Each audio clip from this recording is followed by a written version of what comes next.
Welcome to Finance Working Mama. My name is Heather, and thank you so much for joining me today. Over the last 2 months at work, I've been working on this opportunity that has led me to do significant research. And that research led me to a large amount of articles. And I'm not saying like 2 or 3, and they were more than 10. And in those articles, they all mention foods that would, or food items that would potentially increase in 2024. So I thought I would share with you those 10 items that I saw consistently mentioned in all of the articles that I read with you today.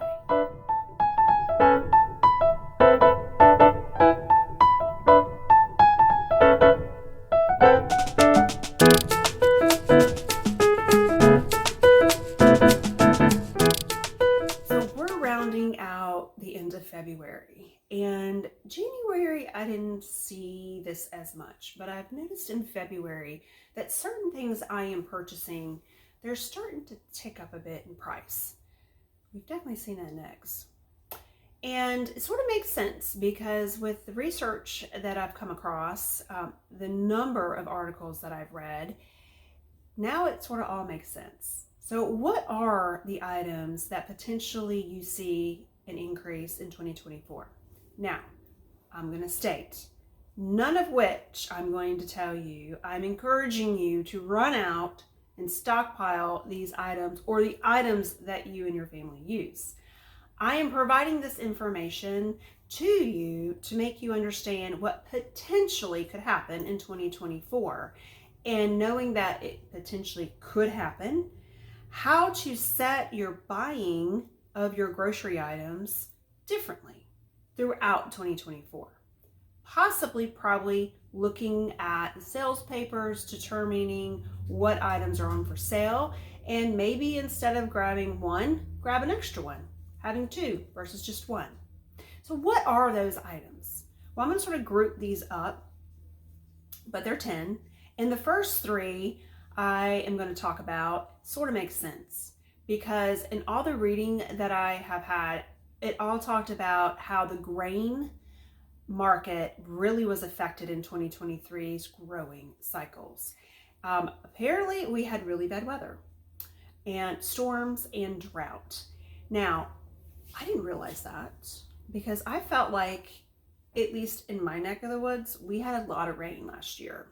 But apparently that wasn't the case across the world, which ultimately it's not one area, but it's multiple areas. Then of course that's going to dramatically affect the supply of grain, which is rice, wheat berries, and such. So when they said that flour potentially could go up, that could make sense.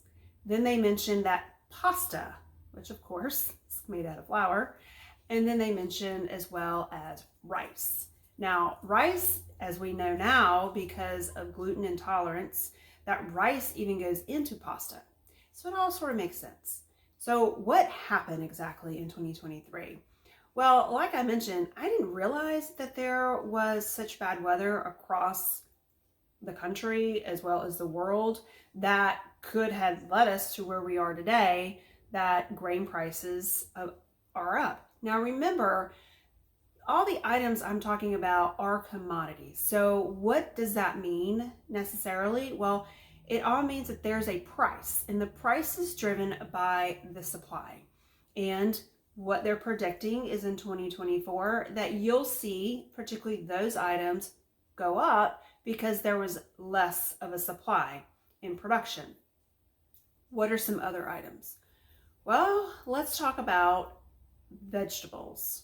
And I don't know if an olive is a vegetable. I think it's considered a fruit. But olive oil is supposed to go up. And olive oil is an important part of our diet. It's the main oil that I cook with. I prefer that. I like the taste. But it didn't have a great growing season because of drought in those areas. So olive oil pricing is supposed to go up in 2024. Now, I buy olive oil when I see it on sale, so I have a relatively good stock in my pantry. But I'll definitely keep an eye out when I'm looking at the sales paper that if I see olive oil on sale, I'm probably going to grab it, even though I'll have 2 or 3 already stocked up. but I don't know when it's going to go on sale again, so I'll buy an extra one when it does go on sale. Then there's tomatoes. Tomatoes is a huge part of our diet, but most importantly, it's a big part of the American diet. They did not have a good growth season in 2023, and it affected the supply. Now, what does that mean exactly? Keep in mind that canned tomatoes, they are picked and they are immediately put into cans. There's not a timetable of a long wait. It usually comes from the field into the cannery and canned. So at that time, our, of course, growing season for tomatoes are in the summer and spring. And then some other areas, of course, when they have great weather year round, they have it more. So that is probably where I'm thinking, going to see more price increase is in the canned and jarred tomatoes versus the fresh tomatoes. You just have to sort of compare and see. Now, I use diced tomatoes a lot in my cooking, and I noticed that Roma tomatoes, fresh Roma tomatoes, are significantly inexpensive right now. I can actually get a pound of Roma tomatoes fresh, cheaper than I can get a can of diced tomatoes. So maybe that's what you need to accomplish, is thinking about, okay, right now this is more expensive, but how can I get the same item potentially, but maybe differently in another way? And maybe fresh would be better to buy right now versus canned. Those are all the kind of things that you have to think about. Not rush out there and hoard what is out there now, but to think about how you can alter the way you're spending your money and buying your groceries, but still accomplish what you need to get for your family. Other items that came up. Now, let's talk about the meats. Now, meat in my family is essential. We are a meat-eating family. There are no vegetarians here. Not there's anything wrong with vegetarians, but that vegetables we love, but we like to have meat protein a part of it. What are the meats that we're going to see potentially increase in 2024? And I can tell you, I've already seen these two. One would be beef. Beef I have seen tick up quite a bit since the fall of 2023. And I don't see as many great sales as I used to, at least in the last 3 months. Now, they said that in 2023, beef production decreased because farmers shrunk their herd. It was hard to get them fed, expensive to get them fed, and then, of course, the drought affected the water supply. All makes sense. Apparently, we had an extremely dry 2023. I didn't realize this. So when farmers shrink their herd to manage the expense, obviously that affects the supply. Hence why beef prices will increase, or might increase in 2023, or we won't see it decrease too much. In 2024, but might not see it decrease too much in 2024. Now, poultry was another one. A lot of the articles mention poultry, and then a lot of articles mention poultry and chicken. So, what is it? Chicken or all of poultry? We all know that poultry makes up a lot. Turkeys, ducks, chickens, so on and so forth. I am seeing in the store, and I'm not sure about you, comment below if you see it in your neck of the woods. Chicken pricing is gotten up there. And so much so that I'm like, gosh, I don't know if I want to buy that.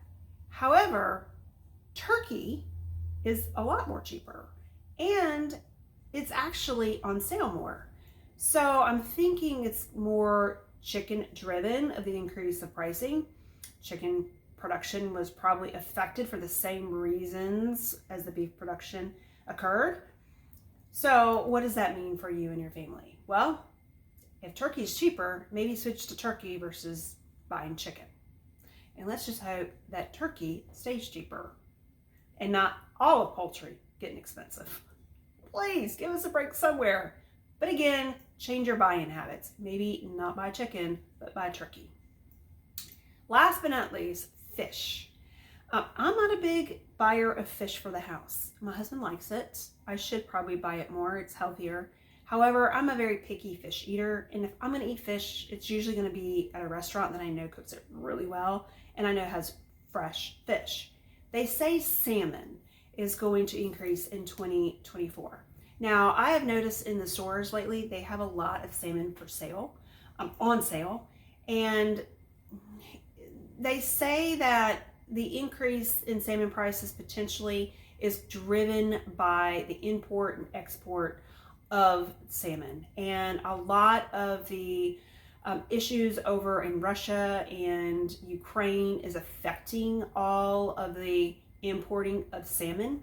So, which means that we're left more to U.S. salmon fisheries over in the Atlantic and the Pacific.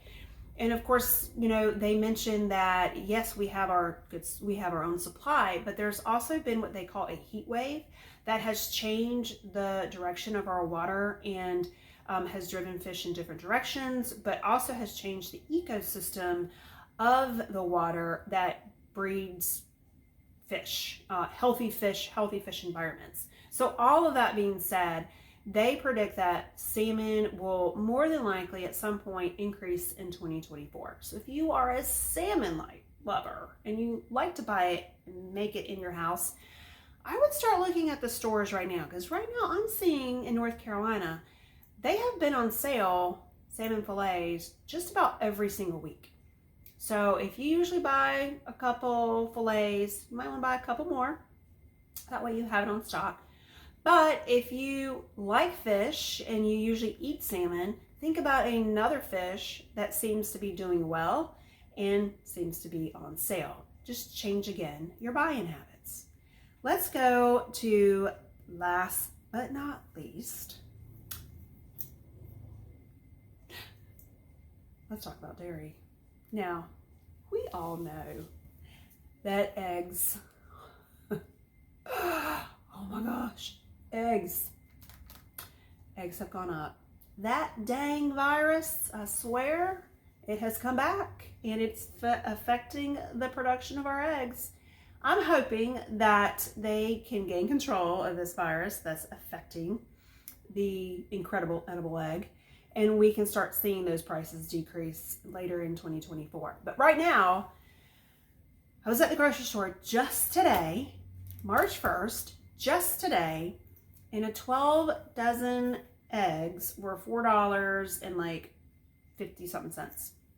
Now, it was 3 weeks ago that I was looking at egg prices, and what made me look at egg prices was I was watching another YouTube mom making dinner for her family, and she was showing egg prices, and I believe she lives in the western part of the United States, and it was like $5, $6, $7. Like, she went to several different stores so she can get the best price on a dozen of eggs. And I was sort of amazed because the day before I was at Aldi and I bought a a dozen eggs for like $1.57. And I thought, are we in the right time frame? So I thought maybe this is an old video and I'm just watching it today. And I went back and I checked. It was only like 3 days old. So it's a new video made in 2024. So I decided, okay, let me look at eggs, because we use a lot of eggs in our household for cooking and breakfasts and such. So I looked at the prices at Walmart and I looked at the prices at Aldi, and I decided that let me see what 60 eggs, because you can buy like the 60 egg box at Walmart. They were actually the same per egg as Aldi. And I thought, okay, well, I'm just going to go ahead and buy 60 eggs. And that should last us for a while. So I bought that on a Friday.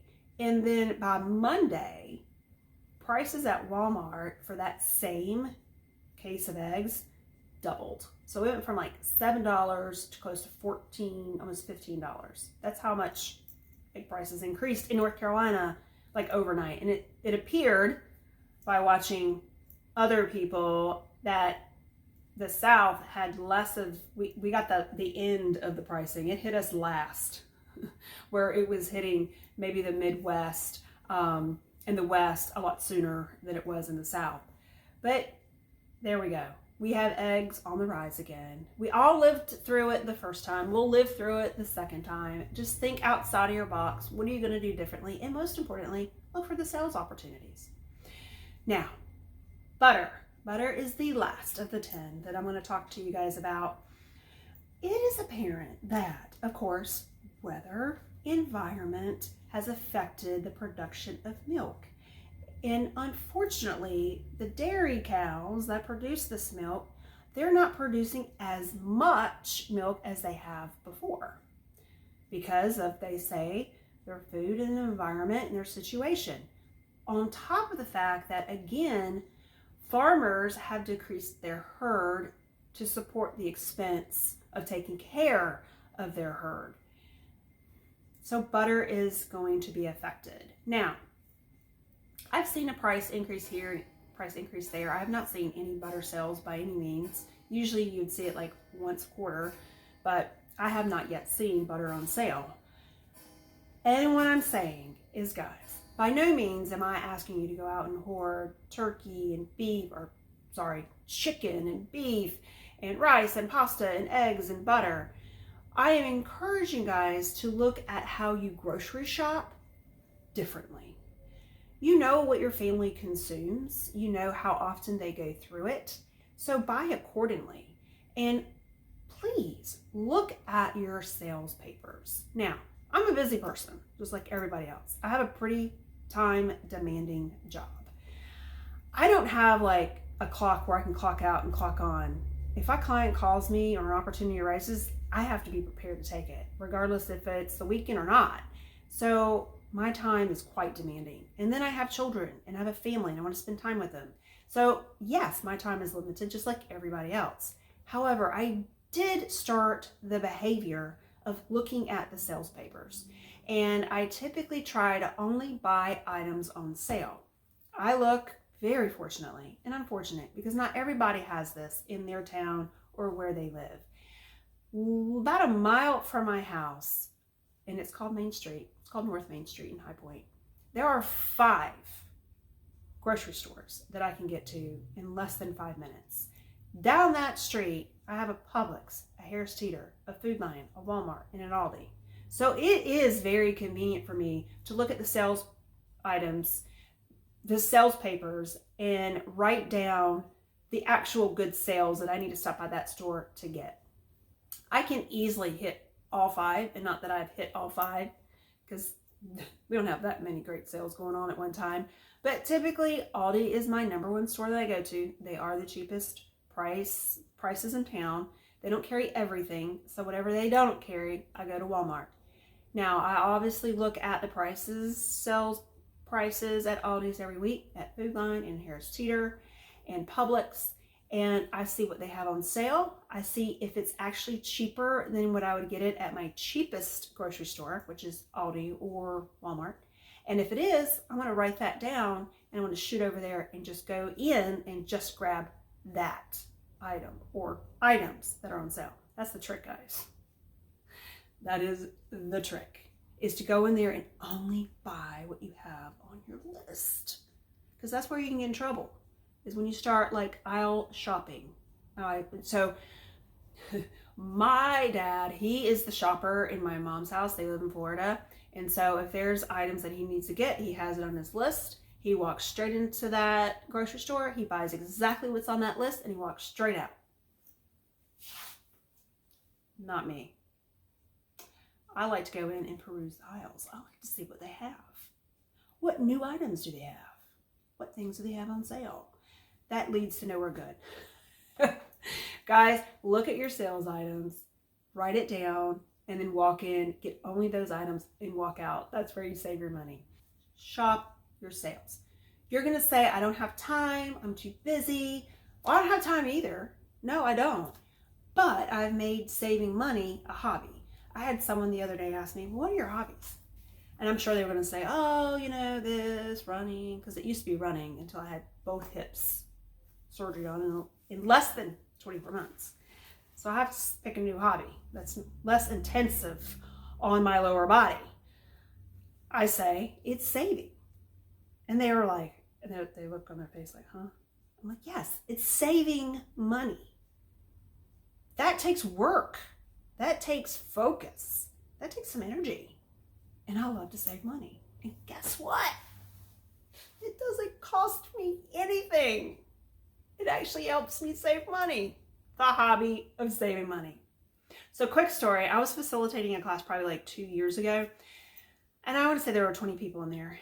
And I asked the question, who loves to work out? Who loves it?